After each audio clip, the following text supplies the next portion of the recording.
because nobody really knows about the network numbers. It's very difficult to tell these early days. Well, I think if you're a regular viewer to Raw and SmackDown, you're checking out NXT anyway.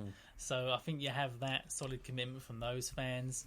And it's hard to say, because if you're paying for the network, you're bound to be that invested in WWE that you're going to watch Raw and SmackDown.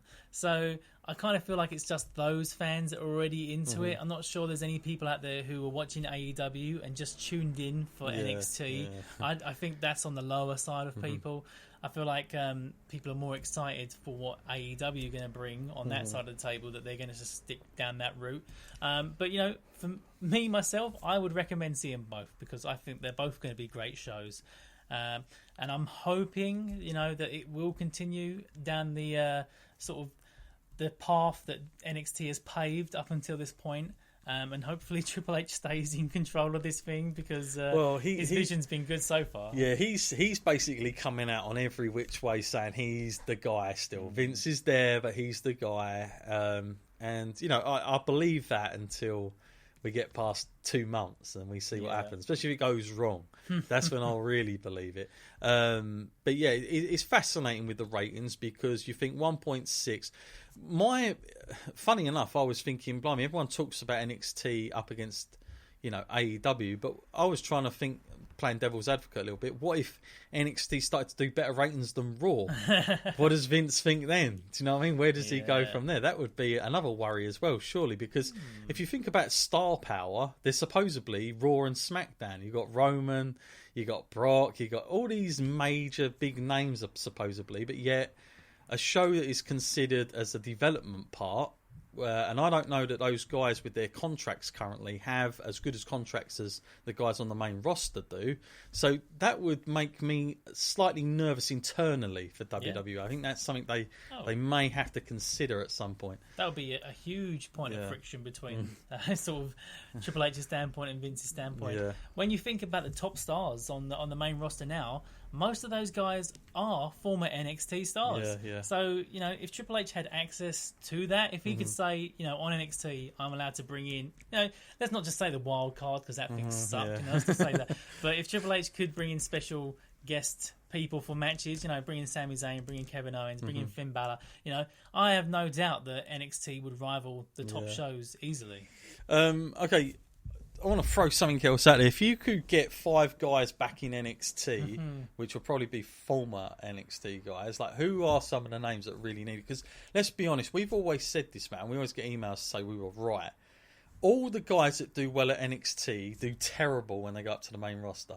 And all the people that we don't like, Elias, for instance, saying he's had a great run in WWE, he hasn't, but he's been doing something for a little while, and he wasn't doing an awful lot in NXT. But the guys that don't tend to do well in NXT and then get to the roster seem to do the opposite. I don't know why that is. I don't know if it's because we've seen their journey, we've seen their sort of like story already play out at a lower level. I don't know. By the time we get them to the main roster, we're sort of tired of seeing that Finn Balor go for another one, or Bayley. I mean, it's unbelievable. But who do you think would need it the most? Like, what would make the most sense on both sides, like wrestler and NXT, like benefiting both people? You have like someone like Joe go back there. Oh, this is a difficult one. I can see where the argument lies with Joe, because he was more dominant on NXT, and since he's been on the main roster, he's had his fair shot of chances. But they're not giving it to him, are they? So, terrible. Yeah. For me, I don't know whether it's because I like the guy, or whether I see where he was to where he is now. But so my heart goes out to Bobby Roode. Right. I feel for this guy. At one point, he was the hottest thing in WWE. That entrance music and all of that, people were buying into it massively. Yeah. And he could have been such a huge star, but the investment just wasn't there when he made the next step up to the main roster. I feel like his NXT days might have been the peak of his career. I mean, I know he did great work in TNA, and he was one of the best things in TNA for a long time. But he is definitely of a higher caliber than he is booked to be. I would put Nakamura. I think he's absolutely horrendous at the moment on what he's doing. I mean, they clearly don't have a clue. I mean, at least on NXT, the way NXT was presented, he could wrestle a similar way to what he was doing in Japan and keep some of that character, because I think they got him better down there than this artist business, and everything else he's doing is just cape. God, and the cape now is horrendous. Don't get me started about that.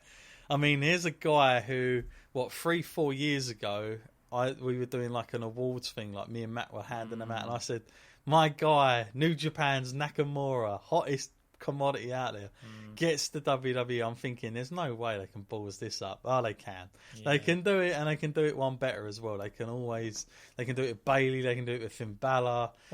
I mean, we could be here all day, listeners. Yeah. Asuka, what's happened to her? Yeah. She was I'd have her back. Unbeatable. I'd have her back. Now she's unbookable. She doesn't even make it to the TV. I mean, she's better than that, surely. You know, another guy I would have there who's been long gone surpassed it, but I just feel like the way he works, he'd benefit a lot of the younger guys, is Cesaro. I would have him there, personally. I still remember those great matches of him and Sami Zayn. Yeah. Incredible. Also, controversial, I'd go Finn Balor, because... Who's going to say Shane then? No. Controversial Finn Balor. I mean, yeah, he's had his fair share of success, but... when he does the Demon now, it's like he's forgotten how to do it. And those entrances he did down in NXT are some of the best that he's had in the entire WWE. So it feels like he's more himself and more at home in NXT than he is on Raw. Yeah, no, I'll totally back that one. And I think if there's anyone else that stands out, I'd probably say just Kevin Owens, just because I just feel that guy, as much as he's trying to do the best he can, I just don't think Vince sees Kevin Owens as a top guy. I really don't, and I don't think he ever will. But at least in NXT, he was like a bully. He didn't run it. He didn't do like the scared like heel act. He was like just a bully kind of guy. And again, they used him better. I mean, he was a badass down there. I mean, he was cool. And as much as it hurts me to say, because I wanted to see this guy do well, is Sami Zayn. I just feel like Sami Zayn, what is there for him to do? It's very difficult in that roster. I can see Sami Zayn getting lost in the shuffle, like going down to 205 or something at this rate. I mean, it's unbelievable.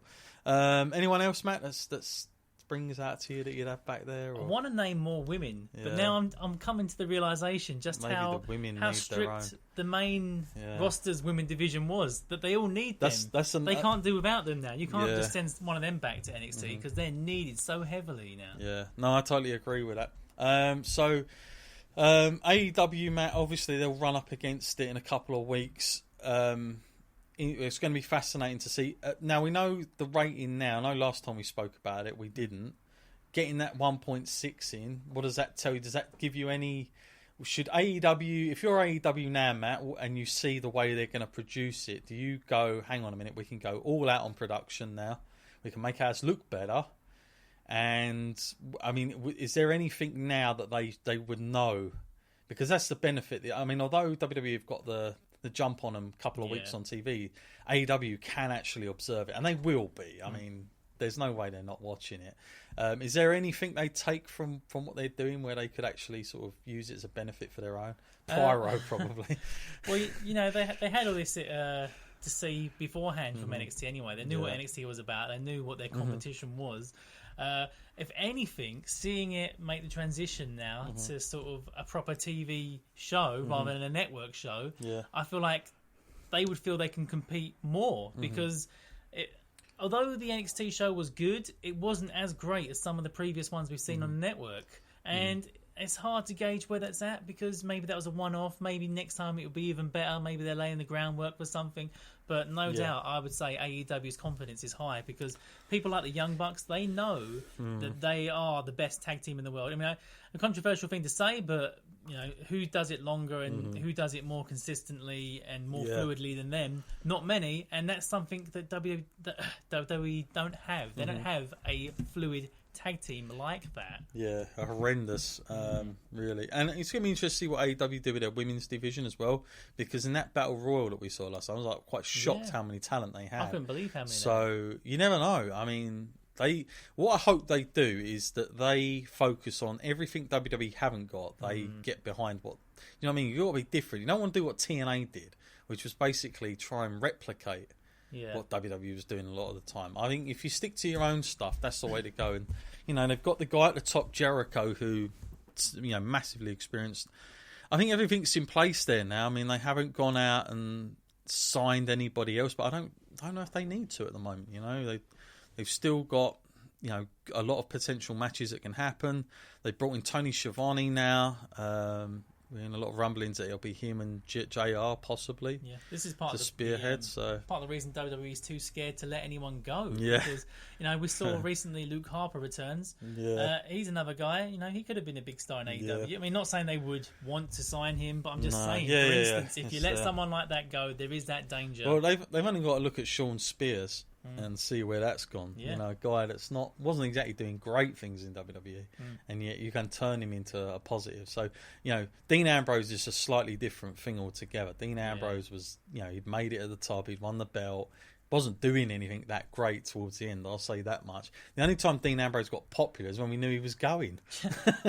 The other danger to that is like you can't even let his wife go because where would she go? You know where she'd go. Yeah, it seems like they're really stuck in that compartment.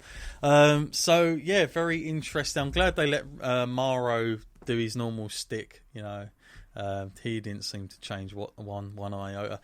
One fascinating thing that came out that I should mention is that during a SmackDown the other week, Matt, I don't know how they managed to do it, but AEW got their advert in on USA.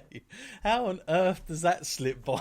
Well, I don't know. Do WWE get a say in the No, adverts? I'm guessing not. I mean, only their sponsors. I mean, yeah. Well, by all accounts, TNT had done a sort of a deal where they didn't know it was going to be a wrestling advert at first, and then kind of sneaked it in with months to go. But this was done back in like February, so it was very, very precise, precision time. Very clever. But I mean, if you're WWE, you can only imagine Vince's reaction to hearing the news that AEW on TNT is coming during a SmackDown episode. You've got to respect that, though. You I know? mean, he would have done that if he Yeah, he would have done. He would have done. And let's face it, they're not being quiet about AEW, are they? So it's definitely there. I thought that was quite a shrewd move on their part. I mean, that's...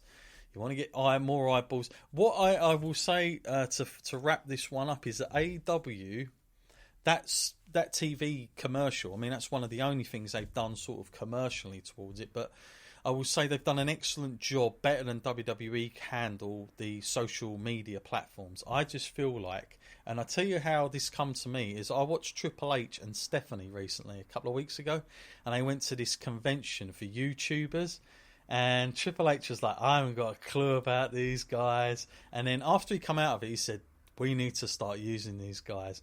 I didn't know there was so many people that will just come in off these guys talking about us. So it made me think, blimey, they really don't get, like, although they have these things on Facebook, they did that time, and they do use YouTube. I think AEW, the Young Bucks and Cody have got a better grasp of using social media platforms, and the way they've promoted their pay-per-views, they've had to just use social media. They haven't had a TV deal, and I think if you can get fans of that age group to then tune into the TV channel, I think they could be laughing, because that demographic is the one. All their shows, Matt, AEW so far, are all next to universities. They're all next to like colleges and places. They are going for that sort of young, you know, I'm talking 18 to sort of 28 demographic of fans that WWE seems to have lost, especially new people. You either get really young kids or people like us that know the company, but I don't see any, you know, young guys just going out and having a good time anymore. So I think if AEW get that right, then there's a really good market there for them. Just a quick one then, Matt, from you. Early prediction, again, I'll throw it out there. Who wins that first week? Putting it to you this time with 2 weeks out from what we know now, from a 1.6 rating. I don't think there's going to be a lot in it. No. I really don't. It's difficult to say. I'm going to say WWE just because they got that advantage. They got that built-in fan base. Okay. I feel like AEW will grow and it will overtake, but I just got to say for the initial advantage, it's going to be WWE. I'm going against Matt on this one. I'm sticking to my guns. I'm going to say TNT.